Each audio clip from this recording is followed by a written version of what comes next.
আপনি কি কখনো বোলপুর কঙ্কালীতলার সন্ধ্যা আরতি নিজের চোখে দেখেছেন? প্রতিদিন সন্ধ্যা নামলেই এখানে এক অপূর্ব ভক্তিময় পরিবেশ তৈরি হয়। দূর দূরান্ত থেকে মানুষ শুধু এই আরতির শান্তি আর শক্তি অনুভব করার জন্য ভিড় জমান।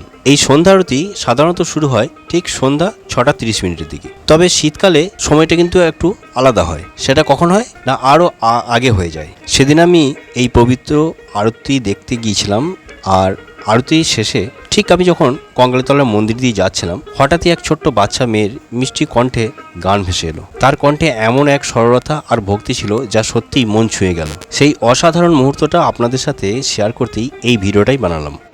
ওই ছোট্ট মেয়েটির প্রতিভা যেন আরও মানুষের কাছে পৌঁছে যায়। তাই এই ভিডিওটি ভালো লাগলে অবশ্যই লাইক, কমেন্ট এবং শেয়ার করবেন। তাহলে চলুন এবার শুনে নেওয়া যাক সেই হৃদয় ছুঁয়ে যাওয়া গানটি।